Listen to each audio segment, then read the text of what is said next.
Hi, everyone, and welcome.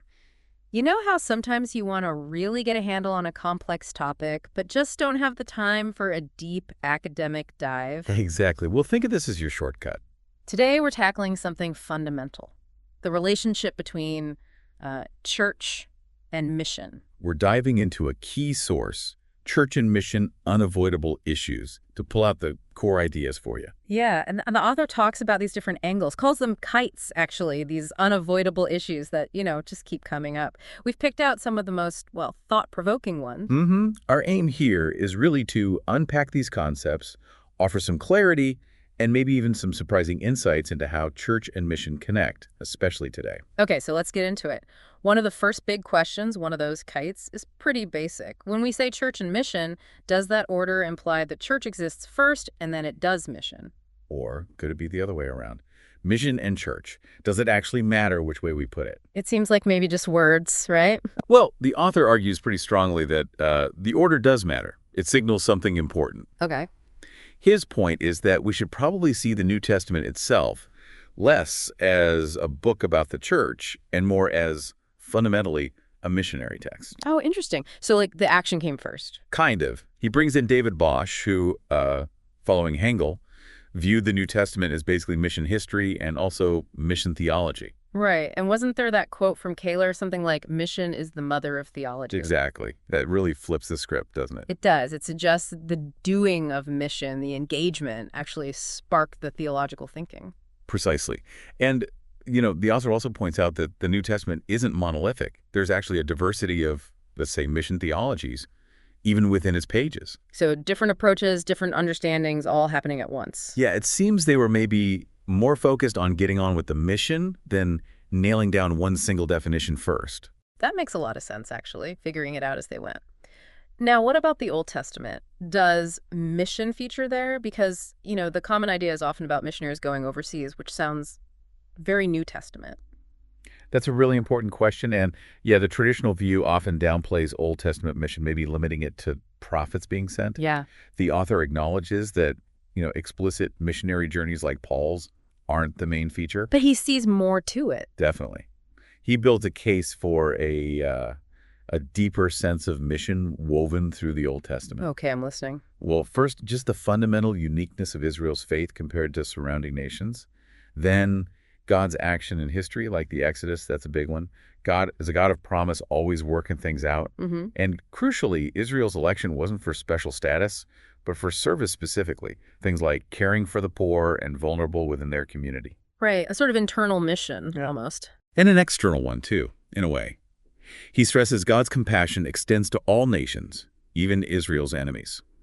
So putting that all together, the author sees a powerful kind of prophetic mission focused on God's justice and care for the whole world, right there in the Old Testament. Okay, so mission has deeper, older roots. Got it. Now, another kite, this distinction between missionary and missional. They sound almost the same, but there's a debate, isn't there? Oh, absolutely. The term missional really gained traction, primarily in North America. And the author notes that perspective from the global South can sometimes be, hey, this feels like an imported idea. Right, but that doesn't automatically mean it's not useful. No, not at all. He explains the core idea of missional is really about the inherent sentness of the church. The church is sent into the world, and it involves a critical engagement with the surrounding culture. Okay, so groups like the Gospel and Our Culture Network, thinkers like Guter, they really push this idea of consciously engaging with culture. Yes, that's a big part of it. Thinking strategically about how the church relates to its context. But then the author raises a kind of counterpoint, or maybe a concern, particularly looking at, say, African Christianity. He does. He observes that while there's incredible growth, there might sometimes be less emphasis on what he calls prophetic engagement. Speaking directly to societal issues like corruption, war, poverty, refugees, disease, and so on. So maybe a potential disconnect with that missional focus on cultural critique. It highlights a potential difference in emphasis, certainly. Well, what is the key difference then? Because you have groups like the South African Alliance of Sent Churches deliberately using missional, stressing being called and sent, focusing on things like Luke 10. It's interesting. The author brings in Willem Simon, who argues that if you look at the words themselves, etymologically, where they come from, There's actually very little difference. Both come from the Latin mitter, to send. Oh, okay. Simon suggests the real difference isn't in the words, but in the contextual factors, the different realities, the different histories and priorities between, say, the North Atlantic and Africa. Ah, so it's less about the dictionary and more about the lived experience and what feels most relevant. Exactly. Simon voices a concern that the missional conversation might sometimes be a bit too tailored to postmodern Western concerns, potentially overlooking the pressing priorities in the global South, where historically the term missionary was tied to, well, very effective gospel work. He even references the idea of contextual priorities from the Bangkok conference back in '73. Okay, that helps clarify. It's about perspective and priorities, not just labels.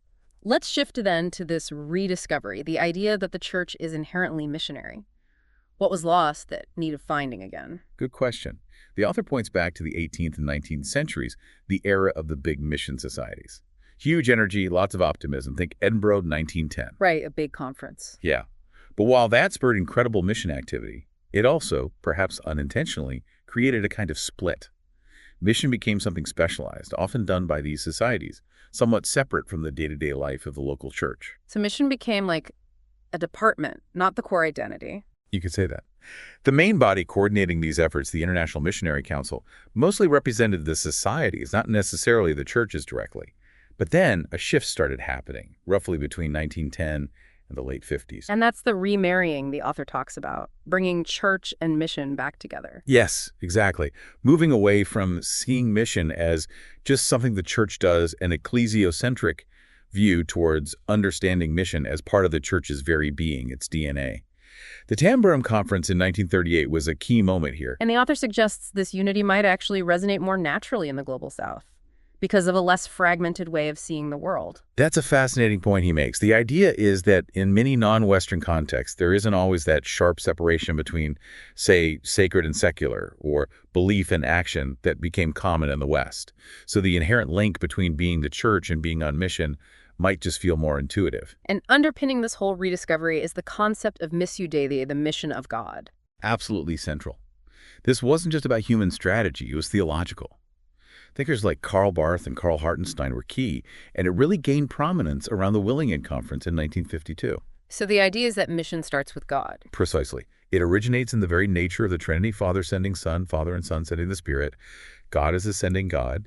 While they didn't use the specific term missio Dei a ton at Willingen, the theological groundwork was laid. And then others built on that, like Blau and Hoekendijk. Yes. Blau really stressed the church's missionary nature being rooted in God's actions across both testaments. And Hoekendijk, who was quite provocative, he pushed for a shift in focus. Not a church, mission church, but thinking more like kingdom gospel apostolate world. Apostolate for him meant being sent into the world. So mission is about joining God's work in the world. Right. Following Jesus, God's ultimate emissary, with the goal being God's shalom, that deep, holistic peace and well-being for all creation, the church participates in God's mission. Okay. That leads us right into another point that sounds, well, pretty intense. Revolutionary mission and church. It does sound dramatic, doesn't it? Yeah. The author revisits Bosch here, particularly his major work, Transforming Mission. He highlights how Bosch interpreted the early church and its mission in ways that were actually quite radical, political, even revolutionary, though perhaps Bosch himself didn't fully unpack all those implications. Revolutionary how? Well, Bosch described the early Christian mission itself as inherently political. Think about it. Confessing Jesus as Lord was a direct challenge to Caesar as Lord. Right, that's inherently subversive in the Roman Empire. Absolutely. The author even brings in quotes, like Ernst Bloch saying you basically can't have a revolution without the Bible, and Moltmann replying it's even harder not to have one with it. Wow, that paints a picture. It does. And he mentions Stephen Neal back in 1947, describing the early church as an explosive, corrosive, destructive force within Roman society. It challenges any picture of early Christianity as just a quiet, private spirituality. Definitely emphasizes the challenge to power structures, which connects, I suppose, to the next point. Rediscovering the kingdom or reign of God in mission. The author suggests this has been a bit of a missing link. That's the argument, yeah. Based on some doctoral work the author mentions, the idea is that the kingdom of God was absolutely central to Jesus' message and ministry from the very beginning, maybe even overshadowing the Easter event in some ways in the Gospels. Okay.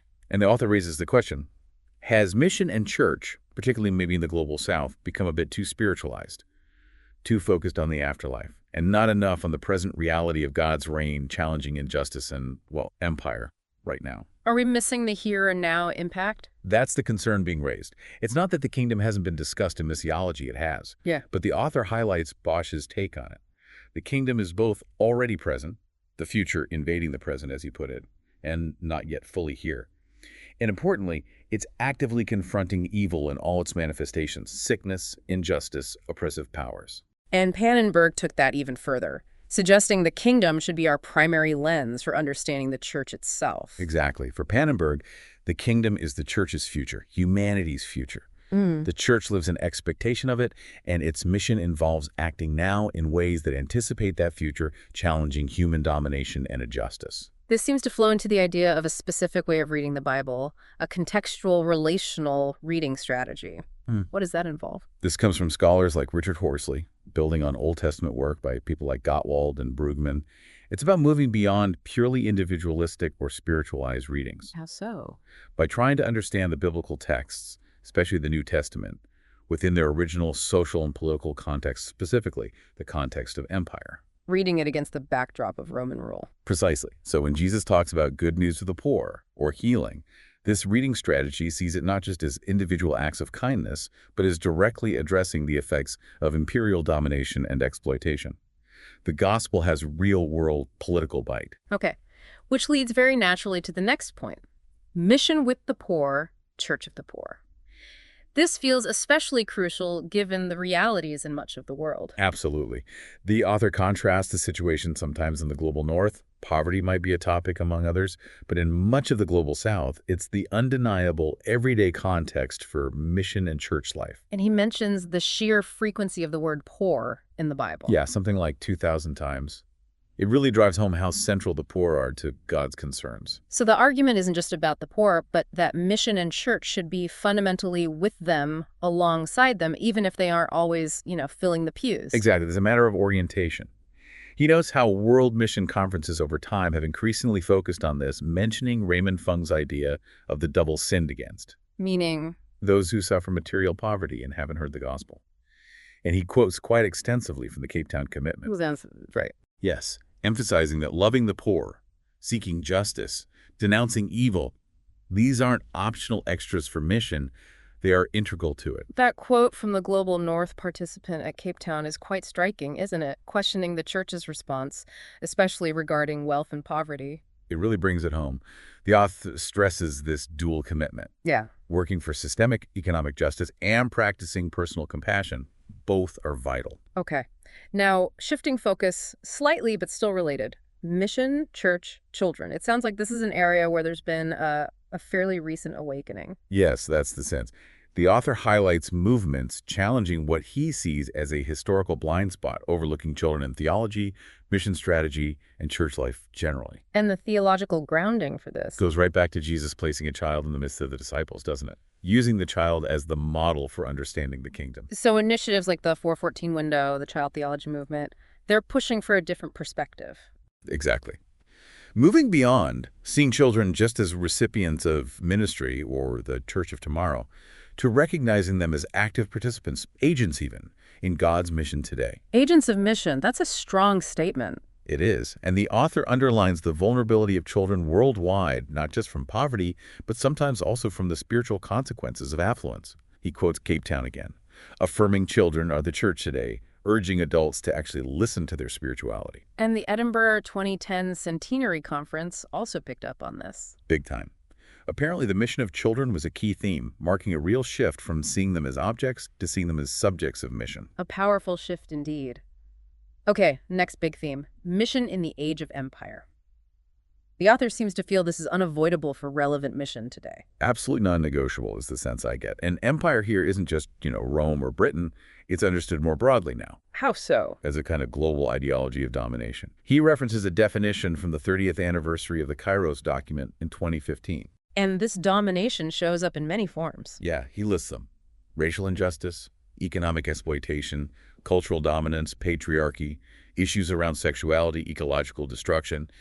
It's systemic and interconnected. And there's a call for resistance. Yes, a new Kairos, Mhm. celebrating the many struggles against these forms of empire globally, fighting ecological injustice, gender inequality, landlessness, the vulnerability of refugees, and so on. And this connects back to mission how? By overcoming that old split between evangelism and social action. From a kingdom perspective, mission becomes all-encompassing, addressing the totality of life under these oppressive systems. Okay. This leads towards the idea of mission as the church with others. What's the significance of that word with? It's a crucial shift away from being a church for others. Why is for problematic? Well, it can carry connotations of paternalism, of colonialism, the idea that we, often from the West, know best and are bringing something to others. It can imply superiority. Whereas with implies partnership, Mm-hmm. equality. Exactly. A radical orientation towards the world, working alongside people. It affirms the local church as primary and autonomous in its own mission context. This is especially important, the author notes, for churches in the Global South to resist being viewed as immature or perpetually dependent. And he mentions the concept of oikos. Yes, from a UNISA module, seeing the oikos, the whole inhabited world as God's sphere of mission, with each local church taking responsibility for its part. And that includes building relationships across differences. Vitally important in pluralistic societies, Hmm. moving beyond sterile dialogue towards what the author calls conviviality, genuine mutual learning, sharing life together across cultural and religious lines. Okay, almost there. The final point is intriguing. Re-evangelization of the Global South. That sounds counterintuitive, perhaps? It might initially, but it points to the ongoing task within Global South churches. It's about the deep work of decolonization. Which is more than just political. Much more. It's grappling with the psychological impact, the internalized oppression, the lingering effects of racism that colonialism left behind. And he suggests Frantz Fanon is helpful here. Yes, alongside scripture. Fanon's work, like Black Skin, White Masks, is presented as a powerful tool for understanding this psychopathology, these deep wounds. Wounds like. Things like cultural assimilation, alienation, internalizing negative stereotypes. Fanon analyzed how racism prevents the colonized from forming an independent identity, how whiteness gets equated with good and blackness with evil. And the author notes South Africa's history might make this even more complex. Potentially, yes, due to multiple layers of colonization. Fanon really digs into the socioeconomic roots of this colonial racism as well. So the task for the local church in the Global South in this re-evangelization, what is it? It's about actively dismantling Western interpretations of the gospel that might reinforce that colonial mindset. It's about finding and articulating context-specific ways for Christians to understand their identity in Christ within their own realities, free from that internalized oppression. Wow, okay. That brings us through a really dense and fascinating exploration. That's a lot to take in, for sure. We've gone from the order of church and mission, the language we use, rediscovering mission at the heart of the church, its revolutionary potential, the centrality of the kingdom. Reading the Bible contextually, the focus on the poor and children, confronting empire, being church with others, and this need for internal re-evangelization. It really shows how dynamic and evolving this whole understanding is. And as the author stressed, these are just some of the unavoidable kites. The conversation is deep and ongoing. Absolutely. So a final thought maybe for our listeners to chew on. After hearing all this, what's the one aspect of this church-mission relationship that resonates most strongly with you or challenges you the most in the world you live in today? Yeah, what might that mean for how you see your own role, your own engagement with the world around you? Definitely something worth reflecting on. Thanks for joining us on this deep dive. Thank you.